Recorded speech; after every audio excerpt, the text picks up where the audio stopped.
Hi, and welcome back to Gray Area. I'm Krista Rodriguez, and I'm so excited to be joined today by rising London DJ and producer ATRIP. ATRIP, how you doing today? Very well, thanks. How are you? I'm great. Again, I'm so excited to be here with you. Where are you in the world at this moment? London, southwest London, in my home, in my bedroom, my cozy little studio. It looks really cozy in there. How long have you lived in South London?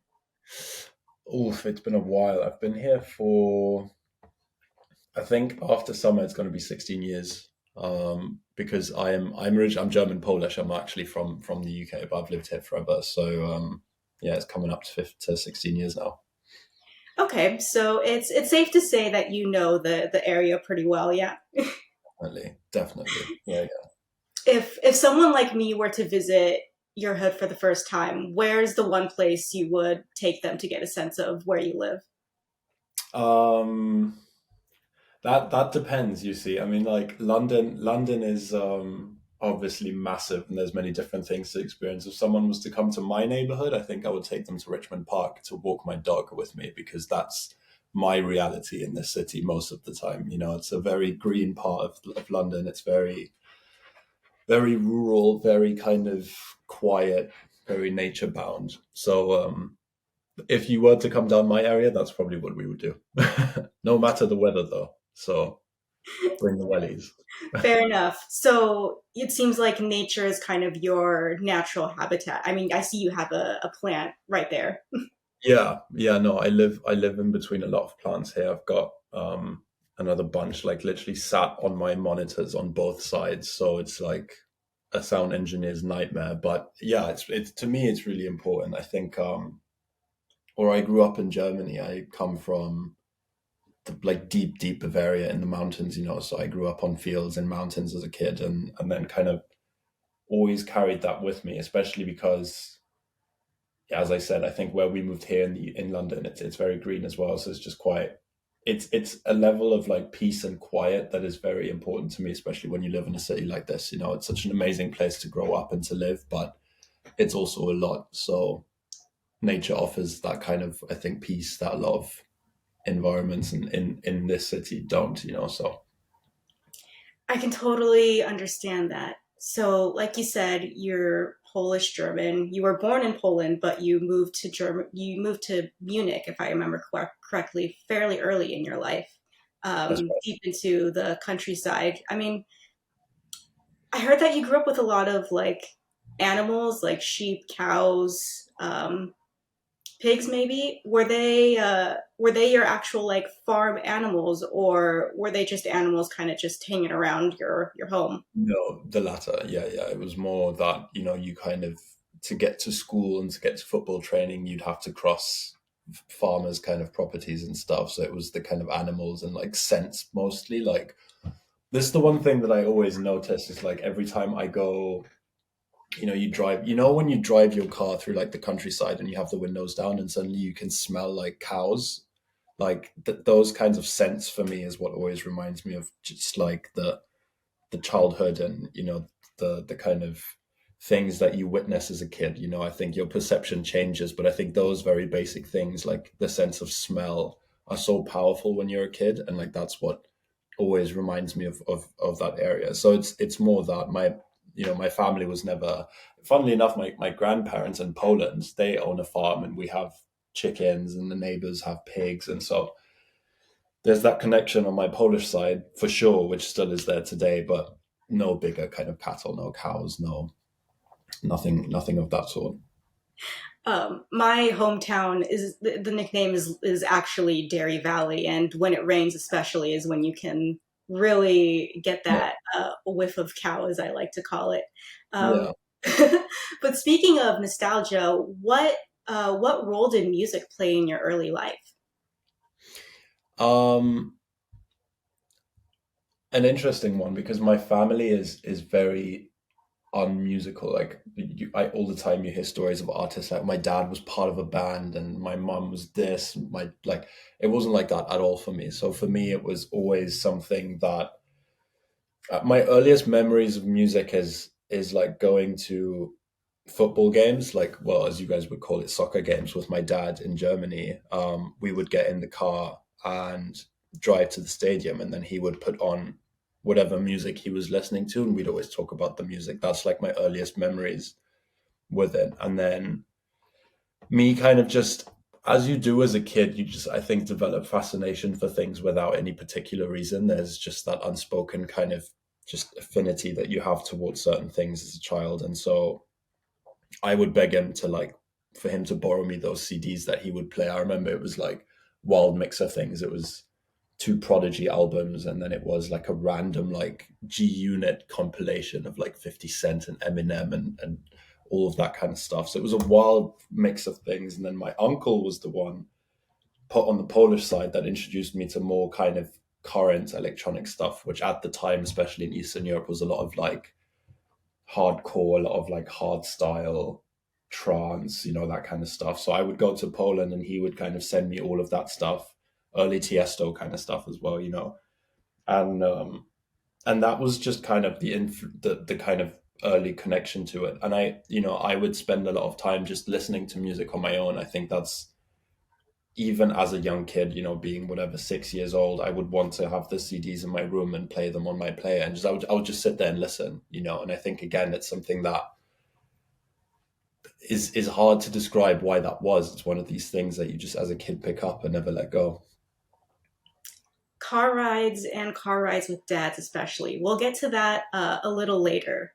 Please. Um, but if I remember correctly, you started producing pretty early on. But how young were you exactly? I started producing. I was 11, I think. I had been playing guitar for about a year, and because I was in a bit of a rock phase at the time, and then yeah, I just eventually started listening to more and more electronic music, and I just got curious, I think, about how, because when you play an instrument, it makes that made sense to me. It was like you play an instrument, you put it into a mic, and then someone plays the drums, you put it together, and you have a song, right? Like electronic music was just way more abstract to me, and it was just curiosity, like how do you make a synth? Like, what is that? How do you create those weird bass sounds that electronic music has? And this was the time when like Skrillex started popping up in the scene as well, which obviously blew, I think, not just me but everyone away at the time, just in terms of sound design, like the stuff that he was capable of on his laptop. And so it was just a matter of like begging my mum to borrow me her laptop, and then I just sat down, downloaded some random serial box softwares, and just had a go at it. And then yeah, kind of, again, like no influence, no one in my environment that was doing the same thing. So it was just like a lot of just sitting down, being curious, and experimenting. But yeah, I was super young. It was, yeah, like 11, I think. So we had just moved again within London. So I was 11 at the time. Yeah. I'm glad you used the word curious because that's exactly where I was going to go next. You seem like a very curious child. Were you kind of always wondering just how things work in general, or was it more specifically electronic music? No, I think I do think that that's a general statement that you could make about me. I think, I've always enjoyed, there's always not everything. I'm not someone that gets excited over everything, but I, for instance, enjoyed history class in school. I enjoyed geography because it was like well, to me, logically applicable things to life that were just interesting. And so it's just, I think being open and being curious till this day is very important to me. And so I think with electronic music, that's pretty much what it was. I won't lie to you. Like, I think guitar was something that my parents' classic thing, like, oh, I want my kid to play an instrument, even though none of them played instruments. But it was just one of these hobbies that they encouraged me to pick up because I listened to so much music. And I'm glad that they did, obviously, because it kind of forced me into this mindset of like, having like actually replicating some of the stuff that I was so interested in just listening to and consuming every day. And so the next step was then, yeah, just, I guess,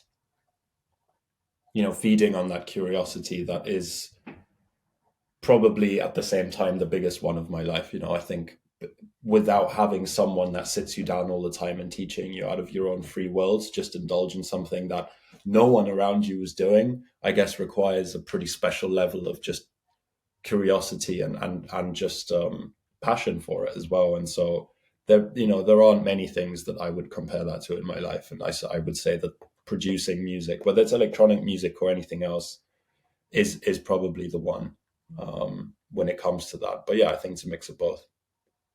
So then, how did DJing enter the picture? Way later, way later. I mean, like I was producing, and then at the time, like I was uploading kind of these like producer tutorial things. Like you'd have like some big track. Like, do you remember Animals by Martin Garrix?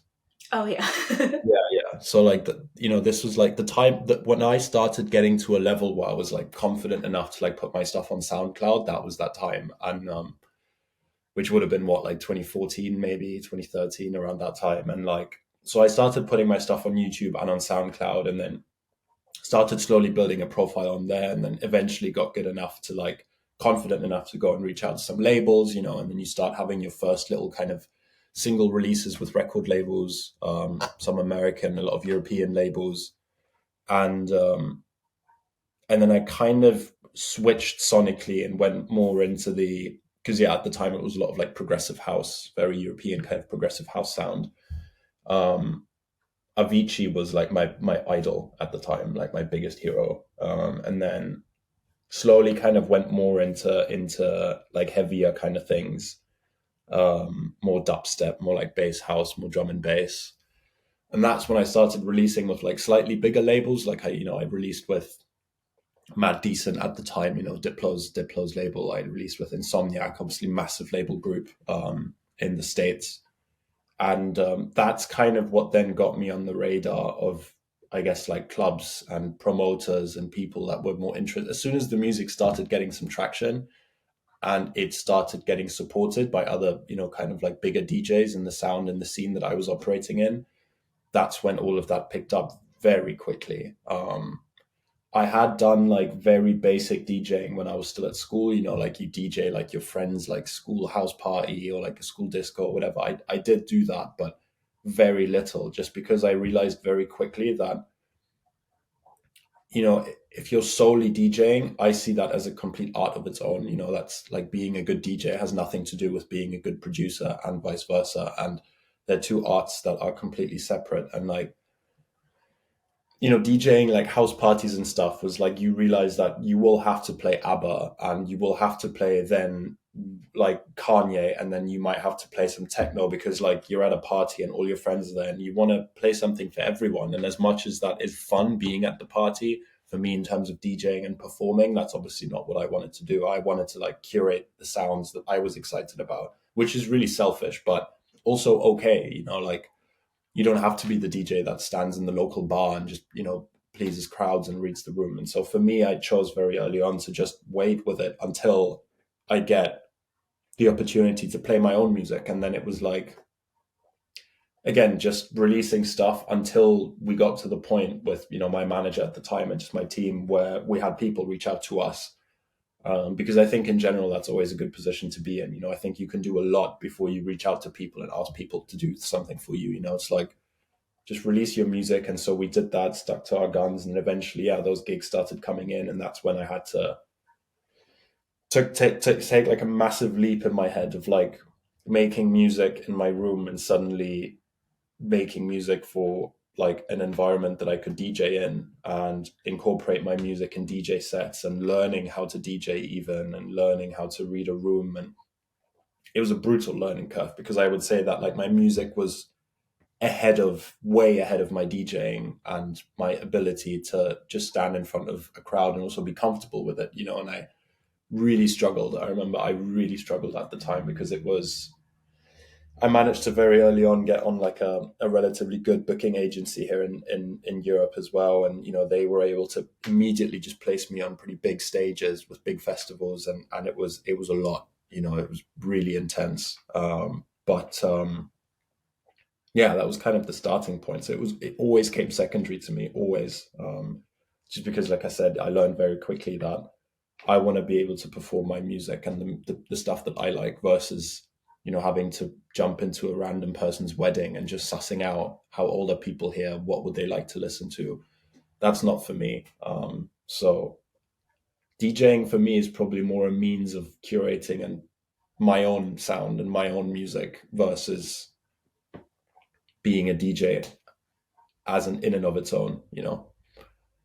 Absolutely. And you're totally right that DJing and producing are two totally separate fields requiring two very different skill sets.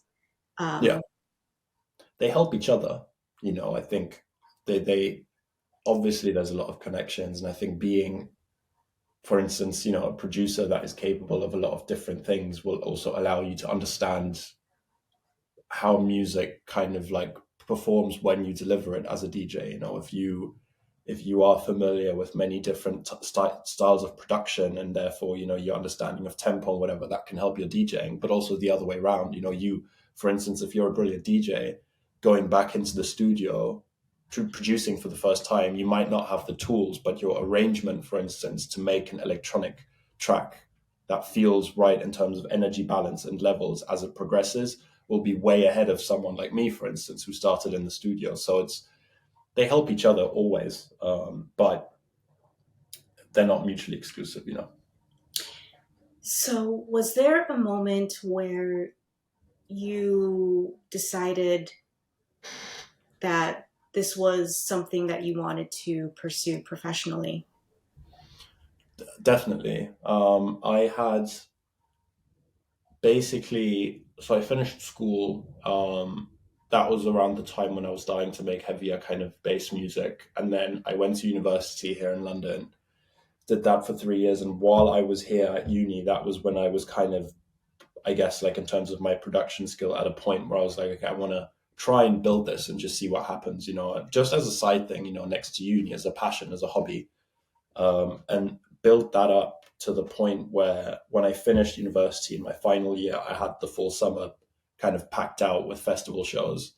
And so for me, it was probably while I was writing my dissertation, which was when all these gigs started coming in, was when I was like, this could actually like work out. And because I finished school, I didn't take a year out or something like that. I went straight into uni. I didn't take a gap year, something that you can do here. So you basically, do like a work year in between your second and third year at uni, just to like gain work experience or whatever. Didn't do that either. I was like 21 at the time, and I thought to myself, let's just do the summer, and just see what happens, and I guess just pursue it. That was definitely the time, because especially with electronic music, I think live, needless to say, obviously with music in general, live is where your financial sustainability and longevity will kind of like, not necessarily longevity, but sustainability in the short run will obviously come from. And especially in electronic music, that was for me like the moment when I realized, wow, like I can actually make money doing this and doing it on a regular basis. So that was the time when, yeah, I decided this should be what I should be focusing on right now. So, I saw you worked as or in A&R for an artist management company for a few years.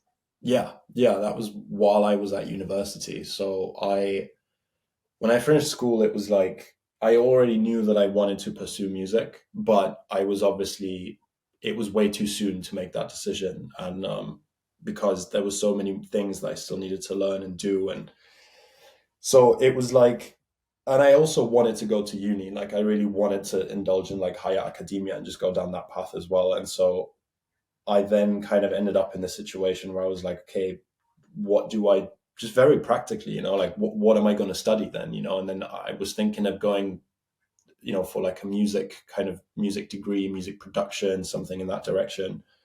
Scrapped that idea pretty quickly because, just I spoke to, just reached out to some people that I thought could give me some decent advice, and was told that, that was not the best use of your time. And then I thought of doing music business or something along those lines. And also similarly just thought, like, why specify on a particular industry in your undergrad, so your bachelor's. Ended up just doing business management, just to have something, very broad, very general, that I can take away some core kind of things from, to then, feed into my own career. And basically started that degree, and literally after like a month hated it so much that I thought, okay, I've got to kind of like set myself up differently, because it's not going to work for 3 years. I won't enjoy this. I feel like I'm wasting my time. And then like, yeah, that's when I reached out to this artist management company here in London. They do Moby, they do Roixop, they do M83, so a couple of like super exciting, like really well established, obviously massive acts, and it's a really tiny company that has a really interesting setup. And I kind of just went to the guy that runs the company, pretty much just asked him for a coffee and some advice, because I was lost. I didn't know where to go. I knew that I wanted to make music, and I knew that if it wasn't my own music, I wanted to work with musicians and I wanted to work on music and stuff. And if you it's a weird industry, especially when you're in that age and you're trying to just make a career and somehow just like enter this crazy world that we live in and just find your space. I think you just sometimes need a little bit of guidance. And then he invited me to come down and basically just start as an intern if I wanted, next to my uni course if I had time. And obviously, without hesitation, took that offer up and ended up staying there, yeah, for over 3 years pretty much on the dot, which was incredibly insightful. I don't think I would have finished my uni degree if it wasn't for that kind of side activity where I kind of felt like I'm doing something that will help me in the long run. I'm doing something that will educate me. I'm doing something that is worth my time. Um, it's like I owe that company and that guy like a lot, I think, because it's just very unique opportunity to jump into a system that is so. I could go into like how the company's set up now, but I'm not going to bore you with that. But it's a very special kind of setup, and I was very lucky to be able to just learn across the board everything from A&R, obviously, because that was my role. Just have fun and be creative, and have the resources of like being able to like represent some like super exciting musicians that a lot of people wanted to work with, while being very close to like how deals work, having to commission remixes and stuff, like all of these things, like things that I just learned over time. And then obviously coming out of that opportunity, having worked 3 years in artist management, having done deals, there's a legal knowledge that I've acquired. There's obviously like in terms of releasing music, how do you release music properly? What does it take? How do you register music properly? What is the difference between publishing and master and mechanical royalties? All that stuff, it's like this whole world that I kind of entered there. And yeah, and then yeah, I left there at the same time pretty much when I left uni to then go and kind of like do that festival summer and play some shows. Yeah, I mean, when when producers like you, kind of who grew up just doing it in their bedrooms, get into the actual industry, it can be so overwhelming because they have to consider more than just their own creative. They have to consider all these things that you just mentioned, the financial and the business industry or business side of it. And um, not only was the information you acquired at that company so valuable, but you were actually getting paid to learn it. Yeah, exactly. I couldn't believe it at the time, and I that was the crazy thing is I started as literally an unpaid intern, but I obviously just wanted to learn and I wanted to be there. And then it took it a couple of months, and then they put me on a basic kind of intern salary. By the end of it, I was like a part-time but full-time paid kind of employee there, like. And no, it's incredible, and like I can only stress it enough. Like it's now that I've had that experience and I've acquired all that knowledge, it's like it's crazy to think that most people don't have that knowledge and that understanding until this day. I meet up with other musicians, or like I have a session with someone or whatever, someone that if you look at the numbers or like the setup that they have, you would think, oh, they're probably more established than I am, they must have some more experience.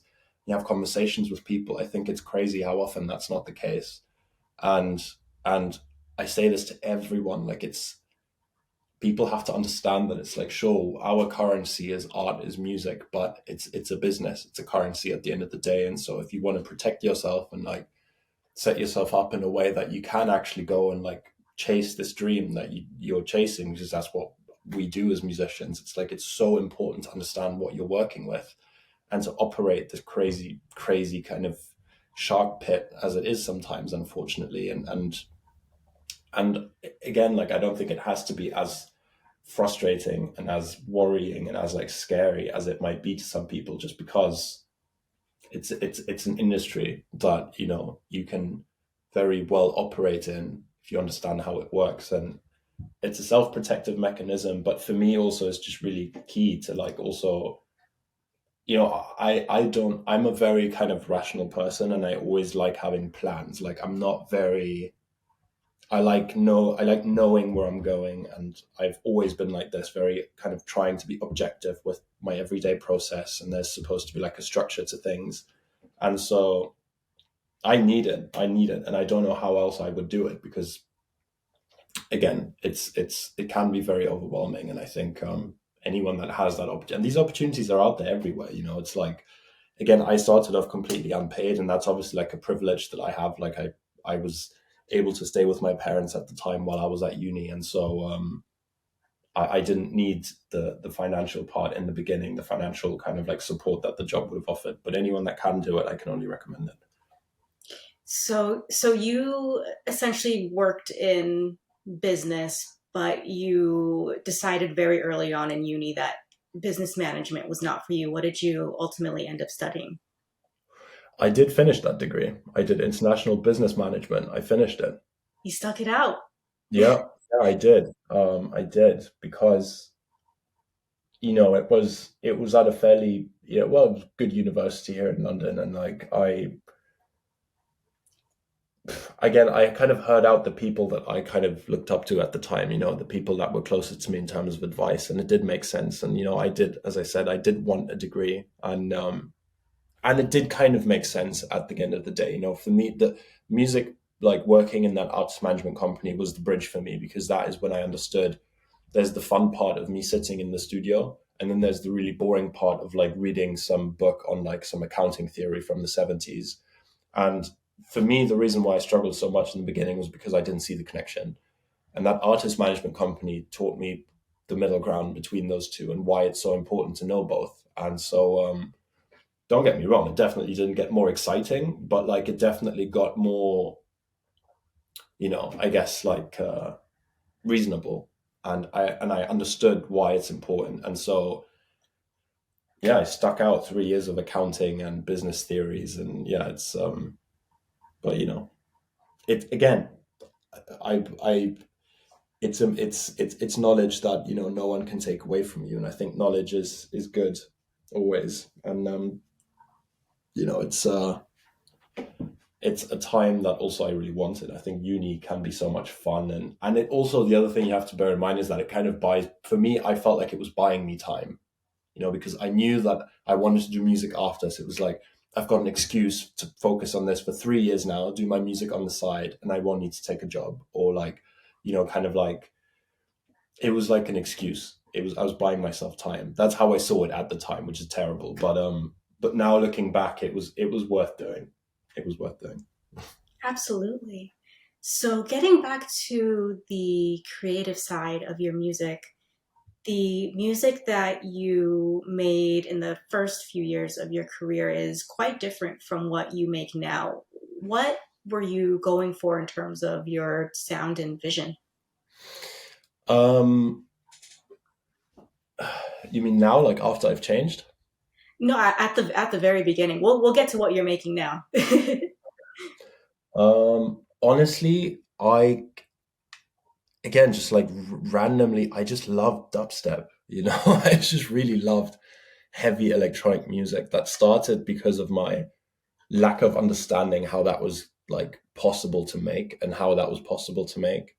There's something about the energy of these genres, you know, that is like, just like, you know how like obviously like a piano ballad can give you goosebumps, but for me, like it's also, if I hear a very well put together super aggressive dubstep tune, it does the same thing to me for some reason. Maybe that's the nerdy producer in me, I don't know, but it just does something to me that I really love, and I still love this music so much. And you know, I think it I came in at a good time. You know, there's some people in the past that kind of made that sound really blow up. Like obviously, I think globally, Skrillex, needless to say, is someone that revolutionized that entire scene. You know, obviously, I'm blessed to have grown up in London. So like I knew Nero and like Magnetic Man, and even earlier than that, like Benga and Casper and all these guys that were doing like proper dubstep as I knew it here.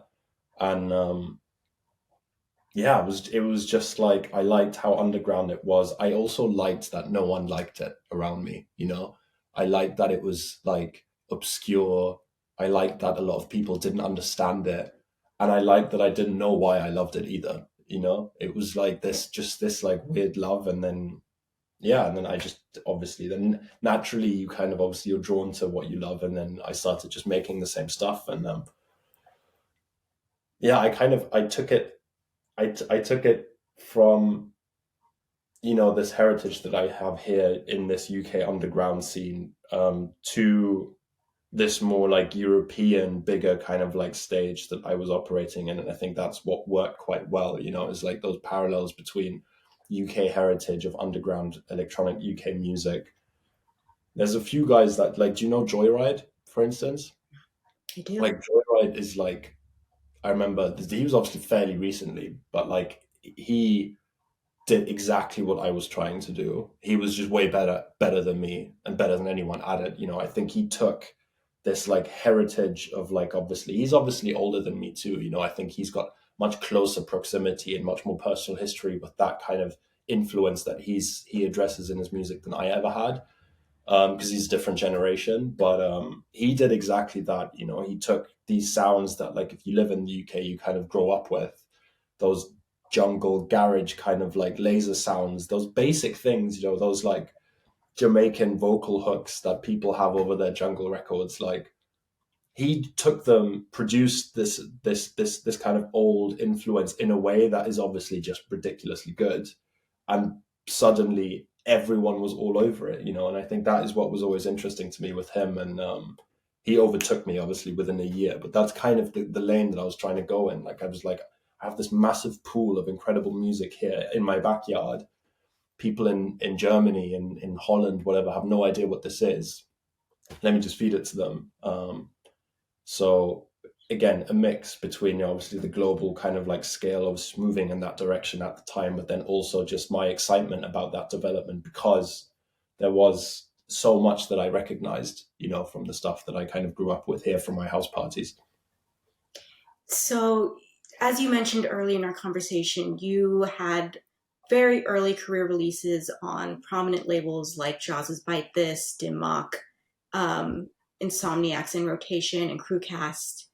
I mean, you seemed to be doing pretty well for yourself. So, what prompted you to start rethinking your creative direction?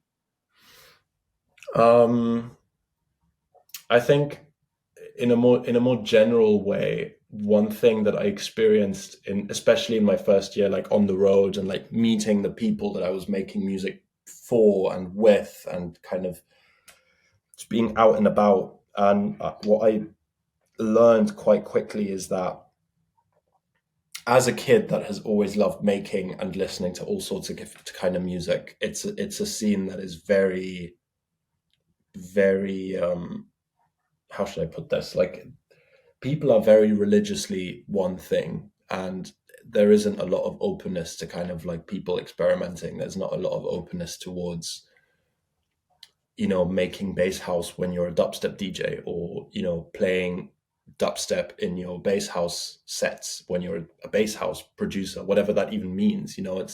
There's a lot of silly conversation about things that really shouldn't matter. There's a lot of kind of like, oh, his snare is not as tight as this guy's, therefore he'll never be better. And it's just like, I got very bored of how one dimensional a lot of people think in that scene, and I was bored of having to stick within a kind of like parameter of like 10 BPMs in my set. I wanted to like throw in some drum and bass, obviously execute it well, and like mix it properly and obviously do it the right way. But like, I wanted to curate all the music that I loved, and not only in my sets but also in what I release. And in my opinion, you can have, as an artist, your signature, or your kind of like, in German, there's a saying which is like, there's a red string going through things, which means that there's a connection, everything adds up and makes sense. And like, I think you can have your tone of voice as a musician without sticking to one genre. You know, like if you have certain characteristics in the way that you produce your music and the way that you use your synth sounds, for instance, you can make a drum and bass tune with that signature as well as a bass house tune or a techno tune. It doesn't matter to me. People in that scene didn't think that way, and so it was a wall that I hit kind of like in that year when I finished uni, when I kind of started playing all those shows, and then and then the pandemic happened. So this was 2019, and then I went into 2020 kind of wanting to go to the States. We had lined up a couple of dates. It was supposed to be like, I've never been to the States till this day, but that was supposed to be like the time, and I was going to meet with, some new managers, maybe some new labels, just to like maybe see what's possible, to think about how can I move my profile that I've built, that I was very proud of, obviously, as you said, I think did super well at the time, and I was super chuffed about it. But like trying to figure out what's the next step, because I realized I've come to a point where like I'm not excited about this as much as I was anymore, and so how do I move on from that?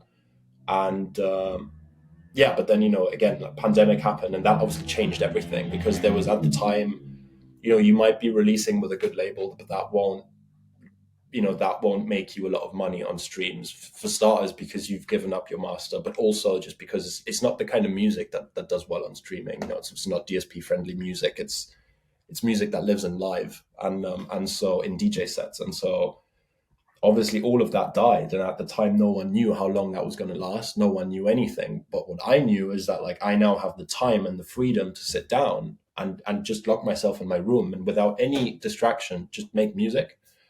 um, and obviously, I didn't know what I wanted to do. I didn't know where I wanted to go with it, but I knew that I wanted to find myself in a space where I can make what feels right to me, and not what feels right to the booking agent that we're trying to get, booked by. It should always start with you. And so, yeah, I aimlessly kind of decided to make electronic music that was more emotional, because that is one thing that I will say. As much as I love the energy, so as soon as I started playing sets, I realized quite quickly, because of how niche people kind of tried to make you, there is no room for like vulnerability and emotion. And I realized that that's what was missing in the pandemic, because I was in my room. There was no room for energy and like CO2 guns and lasers and strobes. It was like, at the end of the day, I'm in this room and I can finally kind of like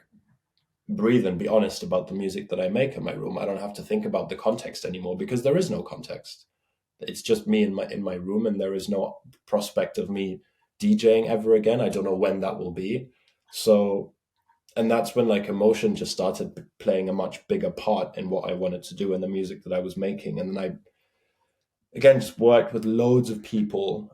Just had a brilliant time just working with some beautiful and amazing artists literally across the globe on random stuff without a plan. Singers, rappers, other producers, instrumentalists.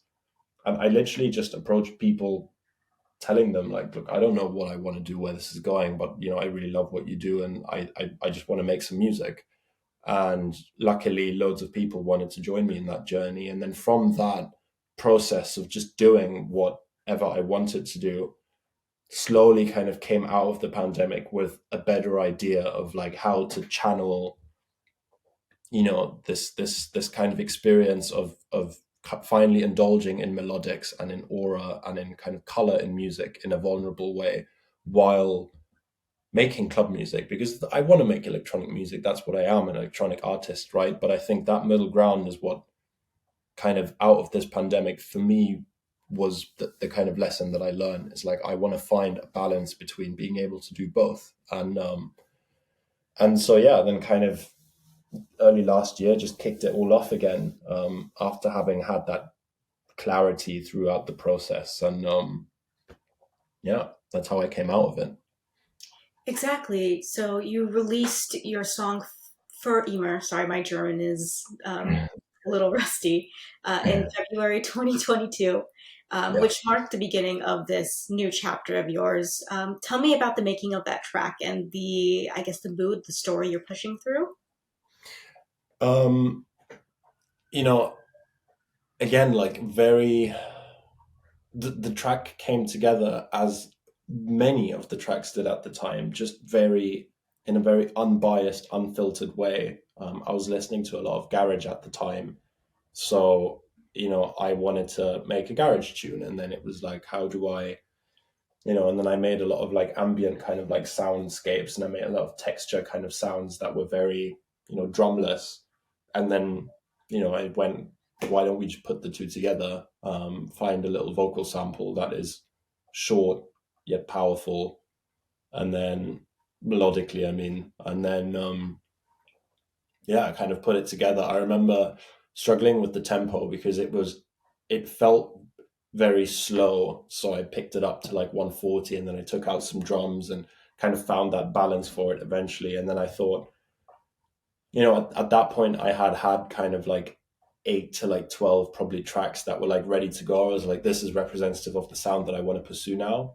And I decided for that to be the first one, just because it felt right at the time. It was quite quick, so it was similar to the stuff that I used to do, but it was a lot more melodic and a lot more obviously kind of like emotional. It had a lot more feel to it.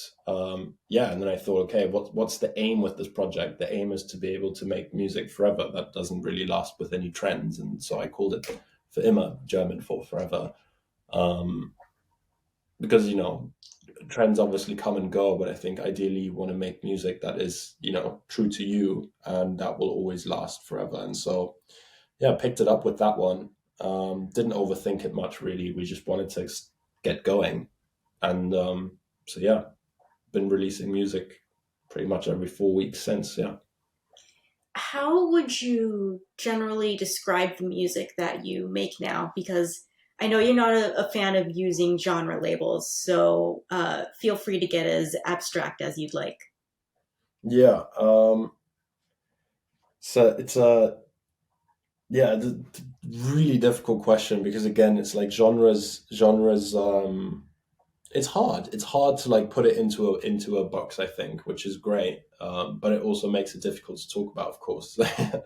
um I think again, like the balance that I'm trying to like pursue is music that has a level of kind of weight through like the emotional aspect that it has. It's supposed to be immersive, and it's supposed to be honest, and it's also supposed to be vulnerable. Like, I think I'm just from like, again, like the music that I used to make, just so one dimensional. Like, I'm willing to like, now I'm not a singer songwriter, right? So like I write, but I don't sing. And so it's like I think these guys have the ability to just like with words communicate what they feel. And so for me, I need to find another way of doing that. And so that's just been really key to me, writing music that is vulnerable and that is honest and emotional. Which the beautiful thing about not having to use words in that sense is because is that I will write a song with a certain emotion. I might have been going through a certain time at the time, and that song will feel a certain way, but it might feel completely different to you, and it might speak something completely different to you, but it will still make you feel a certain way. And I think that's the beauty of like emotional electronic wordless music, if you like, is that it has that open kind of paradigm of you kind of have an empty room, but that's painted in a certain color. And so it's like it's up to you what you make of that. It's not as deliberate and as kind of like literal. Um, so that's something. But then at the same time, I also didn't want to make very abstract kind of music that is hard to understand, that feels a bit heavy. Um, and that's where I guess like the energy comes back, the proximity to the club life and to fun and just like ecstasy and release of energy. And so it's that balance of like having something that is potentially like emotionally heavy for you or for me or for anyone that is or isn't, but then it's supposed to be light and it's supposed to be fun and free for that matter. It's I don't care if the track has 133 bpm or if it's not 130. It's like doesn't matter, it's relevant. It's just stuff that I think is supposed to be also applicable to many different contexts. That's something that's been quite important to me because, again, just a comparison to the past, it was as you can imagine, very difficult for my friends or my family to like connect with the stuff that I was doing. They could connect with my what I like, just the progress that I made, and like the fact that I was able to travel for it, and that I made some money, not much, but like some, with this abstract crazy stuff that I was making in my bedroom. Now it's like I actually have people that I've been friends with since I was a kid come to me and be like, send me their like Spotify Wrapped or whatever, and it's like I'll be like the second artist on their list. It's like people can actually connect with the music, people that I care about, and that's been like the best part, honestly, about the last year, is like just like seeing that people who, doesn't matter whether they're musical or whether they're not musical, people understand the music, and people understand the like weightlessness, but at the same time the kind of honesty of the music, and the fact that it's like, people that might be into jazz can, I've got a mate he listens to like it's not jazz, he listens to like old rock, but he listens to my music. Don't ask me why, but I think that's kind of what speaks for it a little bit. It's not boxed in, it has a very kind of open ceiling, and that's what I'm trying to do. It's supposed to be a room that's accessible to everyone, and because again, that's what I represent. I like listening to every kind of music, and so I want to make music that has a similar kind of like ability the other way around. Speaking of rooms, where do you make your music? Most of it happens here in this room. I work in a couple of different studios in London every now and then, especially if I'm doing sessions, if we're recording stuff, or if I kind of struggle with my concentration, and when you just need to break away from your usual space just to get something done. Yeah, I sometimes use rooms up in King's Cross, like further north into the city. But most of it happens here, if I'm using a studio, and otherwise it'll be everywhere. Like, the pub, I carry my laptop around with me a lot. So it can be the pub. I sit in summer, like I sit down in the park. We were talking about nature earlier.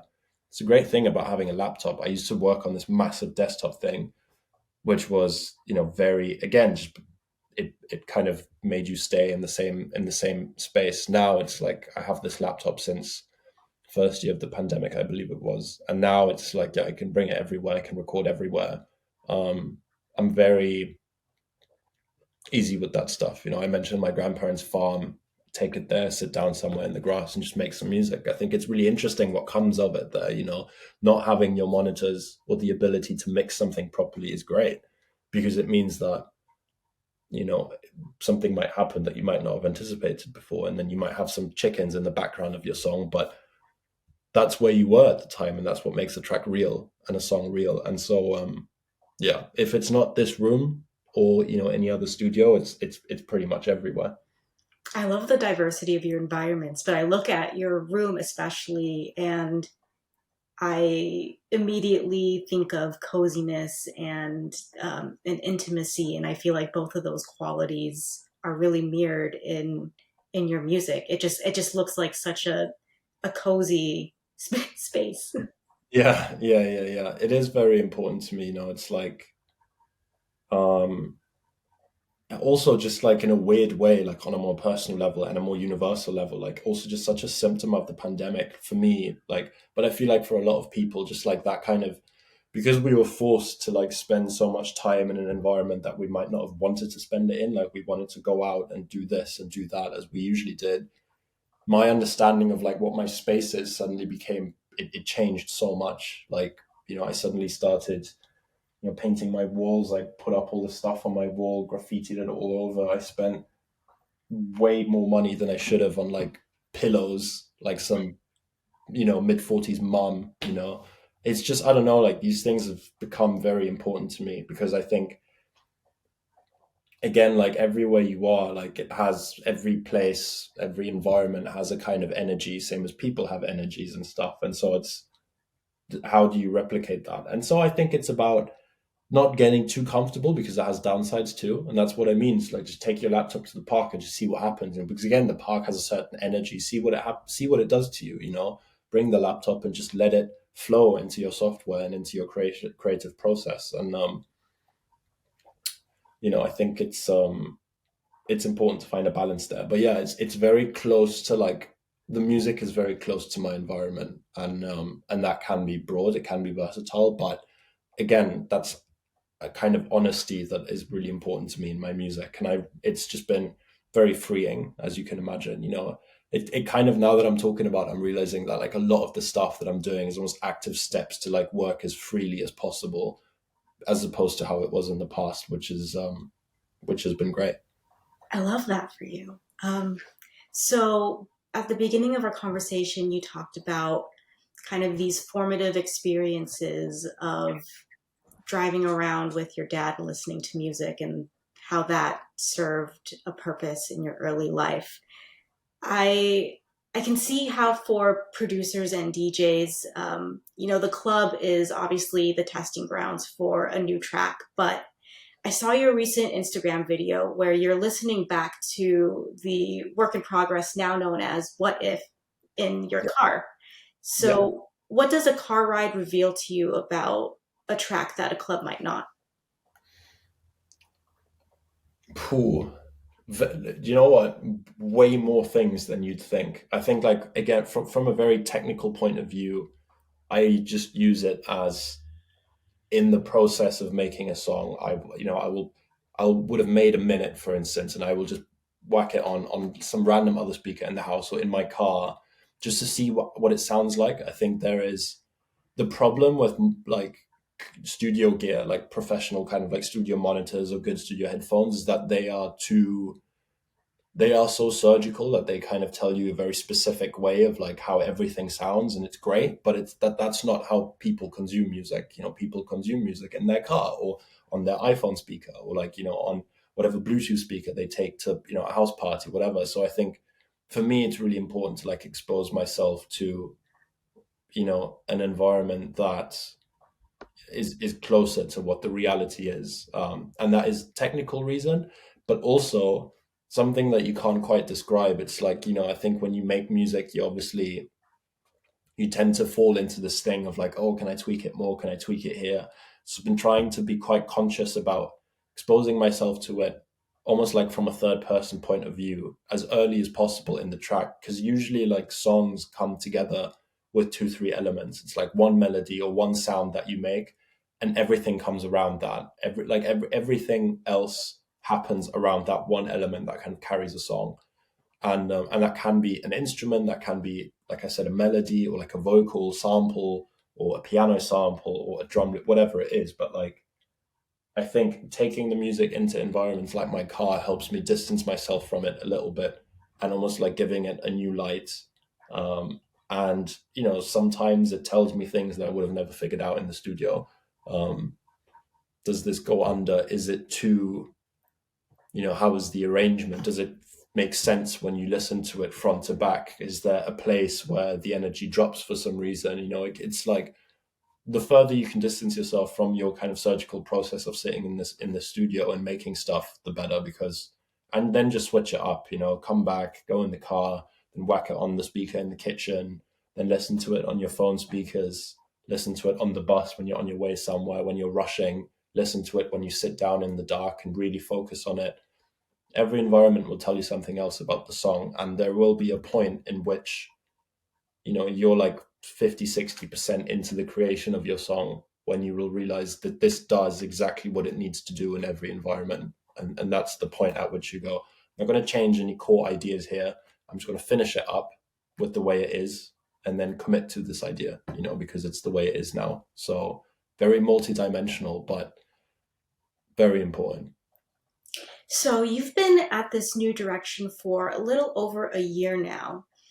Given the success you experienced in the early half of your career, is there anything that will let you know that you're on the right track, or does that even matter to you? um the What's been most important to me is just because it's been really fun, to be honest, because it's like, the classic things you kind of pursue when you're starting off in electronic music is like, get support from fellow DJs, get signed to certain labels, release your music on certain labels, then, and then like start playing shows. And then it's like you start playing certain shows. Like, the goal is to like play this venue or like that venue or this lineup or whatever. Um, and then, you know, little things like, you know, being supported on like this YouTube channel, for instance, because it's big. As much as that was relevant to me at the time because I was younger, these things have become completely irrelevant to me now. My goal has the tiny little kind of stepping stones, of course, will you will set yourself, you know, like my little milestones that you're working towards. Like I've got this massive poster on my wall here, which is I've got one from last year. So it's like just says ATRIP and then goals and targets for this year. And it's just like this massive, like all these speech bubbles on it with, you know, these little kind of things that I wanted to do with the project. And there's like certain radio presenters are on there. I wanted them to play my music and, you know, just once. So yeah, sure. You know, I have these now again. Like I wanted some radio presence. That's been quite important to me. But the things that have been most important to me in terms of indicating that I'm on the right path have not been those things, just ticking those off, but have been the things, as I mentioned earlier, like people in my vicinity, like understanding the music. That there has been nothing more like kind of valuable to me because you know, and that is not to say that like I'm making music that because I want everyone to love my music. That's not the point. But like people that you care about so much, it's like it will mean something else, you know, and like the amount of support that I've been getting from the people that are most important to me has just been crazy this year. And you know, some of my closest friends like asking me, begging me to do a show here in London or this or that, or like asking me about specific demos that I would have posted on Instagram like 6 months ago, you know. It's just been amazing. And then obviously secondary to that, it's been we've like the stuff that we've been able to do in the last years just been it's crazy if you think about it. I would have never thought that, you know, I would be where I am now already, you know, with like the DJs that have been the other musicians that, you know, have been acknowledging me and what I've been doing. It's been really great, really great, you know, including this, like these kinds of opportunities to like people to like reach out and like be interested in having a conversation is incredible. That I would have never thought a year ago that that's how quickly it would happen. So it's, yeah, a mix of the pace, but also just the personal aspect of like how this has been perceived by my circle that, yeah, makes me wake up every day and just want to do more, you know. That's a really lovely feeling that um, no one can absolutely take for granted. Um, No, it's strange as well because it's, as I said, it's obviously a fine line between like, you know, kind of not wanting to sound like you make stuff to please other people, you know, because that's absolutely not what it is. It's like I have never been more honest with the music that I want to make, and the combination of that plus the unfiltered, just, you know, unbiased, unfiltered love I've been getting for it has just been so special, and it feels 1,000,000% right. It feels right to the city that I live in. It feels right to, I think, where electronic music is now since we've come out of this pandemic. It feels right to me. So it's really great, and I just can't wait to do more. You know, like there's so many things that we've got locked in, like lined up across the board, whether it's like, you know, collaborations or like other projects, releases, gigs, shows, like everything is kind of just coming together at the moment. So, which is the time to just obviously keep going. But it's easy to do so when you have so much kind of amazing feedback coming your way, and yeah, it's happy times for me. I'm happy for you.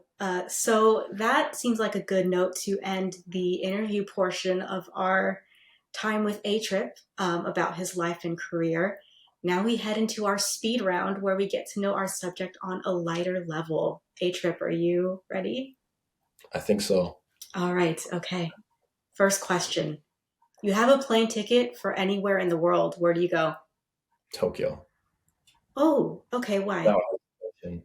I was lucky enough to have gone a couple of times. I played there before, once or twice even, and then I did a sports, like a school exchange, well, like a sports exchange there when I was 13 or 14.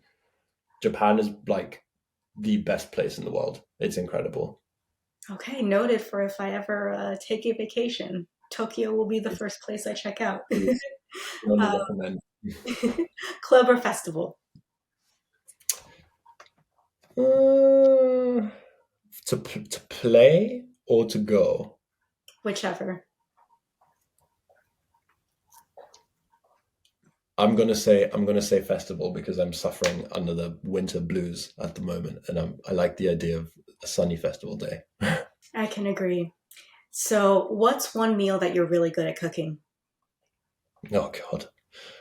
Um, I make great salads A because they're salad.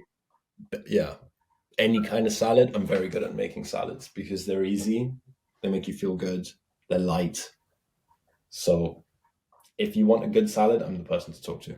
Okay, what's your favorite salad ingredient then? What goes in every salad you make besides lettuce? Probably like Parmigiano, like Ooh, cheese. Yeah. okay, you do it fancy. Okay, favorite movie or TV show? Avatar: The Last Airbender. Okay, okay, I see you. Last album you listened to? Um, Properly listen to the new Slow Tie album. Yeah, good review. Oh, amazing, amazing. He's like I love him. He's one of these people that he's a rapper, but his progression like over the years has just been I'm in awe with his honesty about his work and his mistakes and stuff. From very early on, he's been very honest about the his life, everything he does musically. He's diverse. This new record is like a punk album, like amazing. Favorite color? Yellow or Yellow. red. Yellow or red, yeah. Ooh, okay. Dream collaborator from any genre?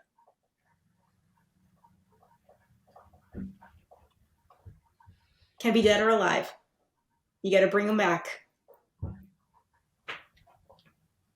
Oh, very difficult, very difficult. I'm gonna go for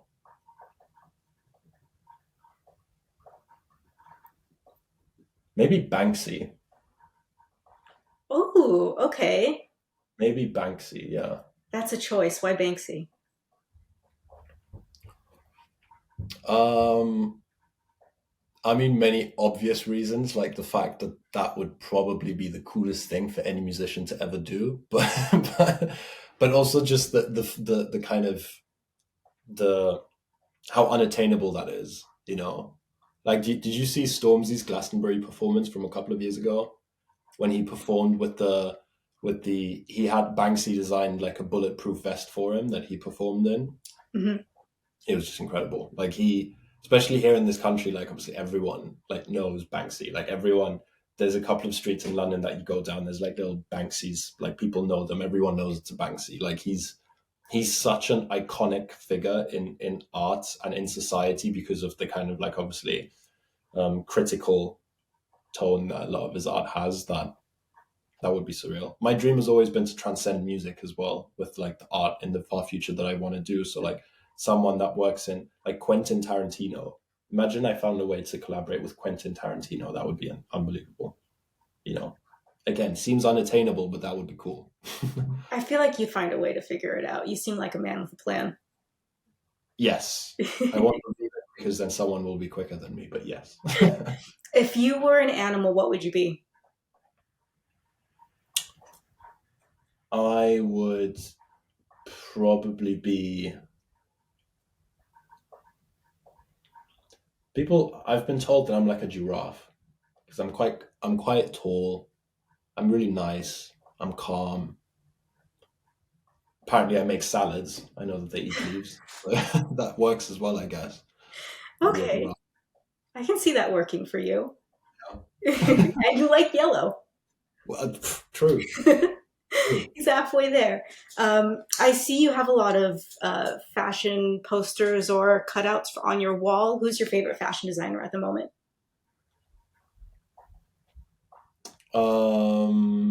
Phew. I mean, I've always really admired Demna Gvasalia. just actually wearing him now. More not, I mean, less for the design and more for the kind of absurdity of what he does and how political and how social it is as well. But in terms of actual design, probably Matthew Williams, who looks after Givenchy and Alix at the moment, English designer. Last one, you have one word to describe you. What do you choose? I'm going to go for eclectic. Eclectic. Excellent. Yeah, I'm going to go for eclectic. Okay. All right. Well, that concludes our speed round and this interview. ATRIP, before we go, any last words or shout outs? Shout out to my mom because I love her, and shout out to all the people, that have been making the last year as special as it has been. And there is something very, very exciting dropping that I've been working on for the last year, dropping in about 6 weeks, and I can't wait to unleash all of that. So, and on that note, obviously, thank you for having me. It's been really, really fun. Awesome. Thank you. I mean, the pleasure has been all mine. So, again, thank you so much for joining us here on Gray Area. And another thanks to y'all for tuning in. For more interviews like this, hit that subscribe button below. Until next time, bye. See you soon. Bye bye.